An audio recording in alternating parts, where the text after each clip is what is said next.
உலகத்தின் சிறு பிரதிபலிப்புன்னு சொல்லக்கூடிய மைக்ரோகாசம் ஆஃப் த வேர்ல்டு அப்படின்னு சொல்லக்கூடிய டைம் ஸ்கொயர் முன்னாடி நிற்கிறேன்.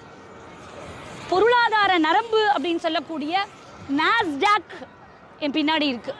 இந்த இடத்துல நின்று கொண்டு ஒரு பாரதிய பெண்ணாக ஞான பூமியும் கர்ம பூமியும் வேத பூமியத்தினுடைய ஒரு அடிப்படை சாமானிய பிரஜையாக கர்வத்துடன் சில விஷயங்களை பகிர்ந்துக்கணும்னு ஆசைப்படுறேன். இப்போ நடந்தது ஏதோ ஒரு நடக்கக்கூடாத விஷயம் அப்படின்னு வெறுமனே தாண்டி போகக்கூடிய விஷயம் அல்ல.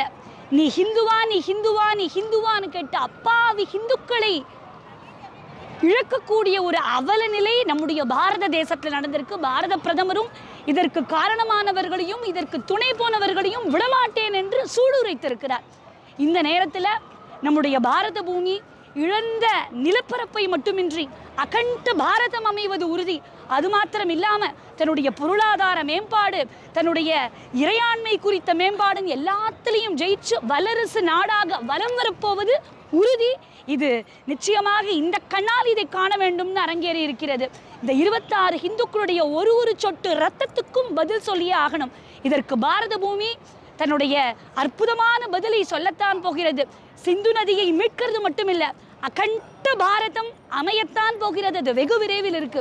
அடியனுடைய பெரியப்பா எந்த ராமகோபாலன் அவர்கள் வீரத்துறவி சின்ன பெண் குழந்தைக்கு பேர் வைக்கணும்னா சிந்துன்னு பேர் வைப்பார். ஏன்னா பாகிஸ்தானுக்கு போயிட்டு சிந்து நதி அது மறுபடியும் நமக்கு வரணும்னு.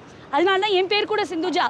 அதனால அவர் சூளுரைத்தது போல அவருடைய இந்த பாட்டில் முந்தையர் போல் சிந்து நதியால் முக்தி பெறவே விரதம் ஏற்போம், புண்ணிய நதியை மீட்க வேண்டி பீஷ்ம சபதம் செய்துயர்வோம், எந்த விலையும் தந்து விரைவில் சிந்து சொந்தம் ஆக்குவோம்.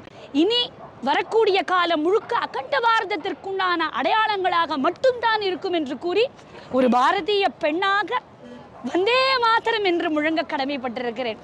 ஜெய் ஹிந்த், வந்தே மாதரம்.